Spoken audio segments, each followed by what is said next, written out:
Assalamualaikum warahmatullahi wabarakatuh.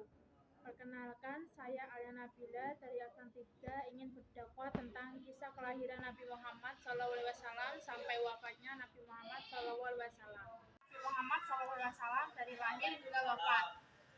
Umat Islam sudah sering memperingati Maulid Nabi sebagai peringatan hari lahir Nabi Muhammad SAW. Bagaimana kisah perjalanan hidupnya sampai wafat banyak memberikan pelajaran meskipun tidak selalu mudah dan bahagia. Rasulullah tetap mendapatkan tantangan dan cobaan dari Allah. Kelahiran Nabi Muhammad SAW. Nabi Muhammad lahir di Mekah dari Senin 12 Rabiul Awal pada tahun 571 kalender Romawi atau 450 tahun yang lalu. Rasul lahir dari ibu bernama Aminah dan ayahnya bernama Abdullah. Kisah kelahiran Nabi Muhammad ini ada di dalam surah Al-Fil yang memiliki arti tahun gajah.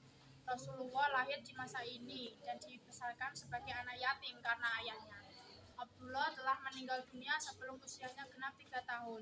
Semasa kecilnya akhirnya dibesarkan oleh kakeknya, yaitu Abdul Muthalib.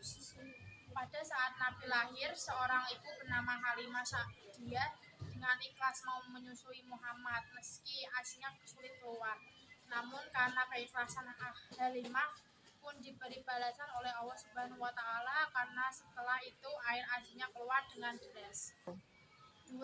Masa kecil Nabi Muhammad. Nabi Muhammad dilahirkan dalam keadaan yatim di rumah Abu Thalib. Semasa kecilnya Rasulullah tumbuh dan menjalani hidupnya seperti pada anak pada umumnya.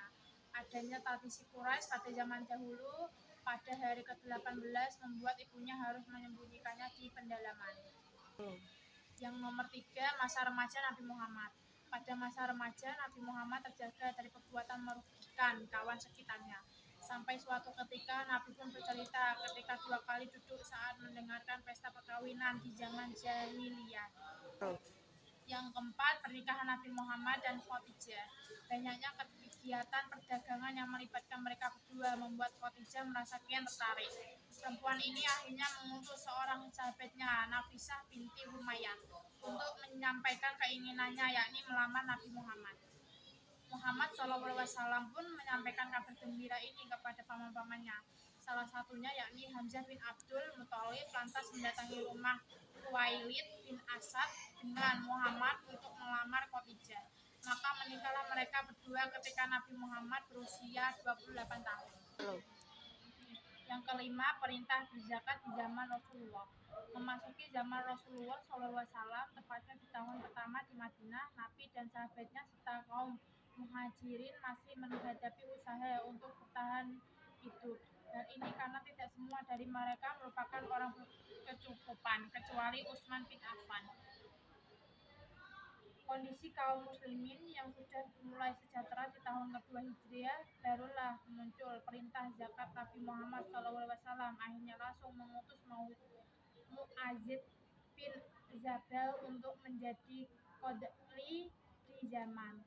Rasul pun memberikan nasihat kepadanya agar menyampaikan pada ahli kitab tentang hal ini. Yang terakhir adalah wafatnya Nabi Muhammad. Abu Bakar sebagai sahabat Nabi Muhammad yang sedang tidak di Madinah terjadinya peristiwa sangat menyedihkan. Rasulullah wafat bersamaan dengan turunnya wahyu Allah, yakni surat Az-Zumar ayat 30. Artinya sesungguhnya kamu akan mati dan sesungguhnya mereka akan mati pula. Nabi Muhammad mulai sakit di bulan Syawal tahun 11 Hijriah. Beliau sakit kepala dan demam hingga akhirnya membuat suhu tubuh meninggi. Kondisi ini terjadi selama kurang lebih 2 minggu.